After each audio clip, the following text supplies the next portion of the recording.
was a little kid, I would go fishing with my grandpa. It was hilarious and super adorable. I was 5 years old and I'd wear these big cargo shorts that came down past my knees and this little bucket hat. I had my pole strung over my shoulder like I was the tiny little girl version of Tom Sawyer. It was utterly heartwarming. I belonged on the front of a Hallmark card. But anyways, my grandpa and I would go sit in his rickety little fishing boat and just sit together. And I was literally 5, so I had no idea what was going on or what fishing was. I just thought it was time to spend with Grandpa, and I love Grandpa, so I didn't mind. My grandpa's the best. He'd always talk to me like I was an adult. Like he'd listen to all of my problems. Like how my brother always stole my crayons and made them dull on purpose because he's evil. And my grandpa just listened really patiently. And even though I was 5, he always took me really seriously and gave me the best advice. Like, he told me the next time my brother took my crayons to just look at him and say, I didn't really want them anyways. And it worked like a charm. My brother couldn't have given them back any faster. 5 years old, and I was already a master at reverse psychology thanks to Grandpa. But anyways, one day, I caught a fish.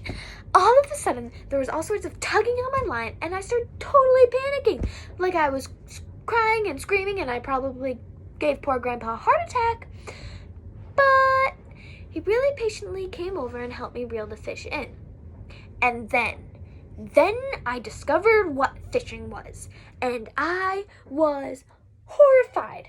This poor fish. The dude was flopping around at the bottom of the boat, his little fishy mouth gasping for air, and I was like, oh, Grandpa the humanity.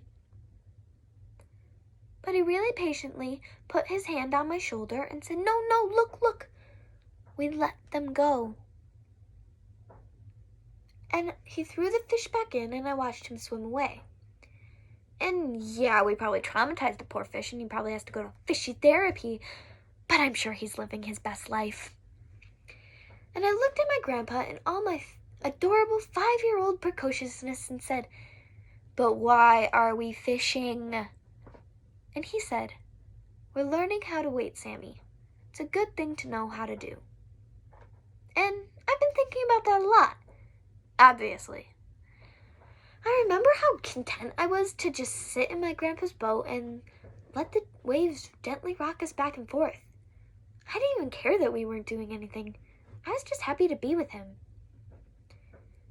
I can wait. I'm good at it. And I was doing really good. I didn't even care that we weren't going to school because of quarantine. I was happy to stay at home, do my best at online learning, and FaceTime my friends and stuff, but then Grandpa got diagnosed with COVID-19. He's 88 and now he's just part of a statistic. My sweet Grandpa, who sat with me for hours, who listened to me, who cared about me, now he's just a number. And I get that whoever gave it to him probably did it on accident. I mean, almost definitely, but part of me wonders if they're part of this stupid movement of people who can't wait, who need to go to the grocery store to get gummy bears, who secretly don't really wash their hands, who don't care if they get it because they're young and healthy.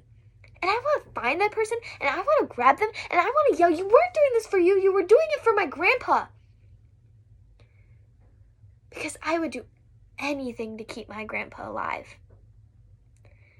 But he's in the hospital, and he's on a ventilator, and I can't even see him.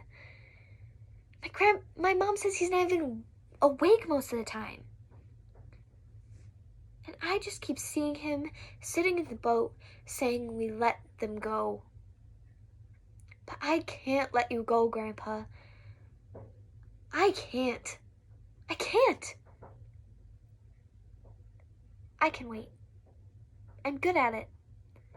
I can sit still for a long time. But my grandpa didn't teach me how to do this kind of waiting. The kind of waiting where you know the boat is going to capsize. So Grandpa, please get better. I know you can't really do anything about your own health, but please get better. I'll be here in the boat waiting for you when you do.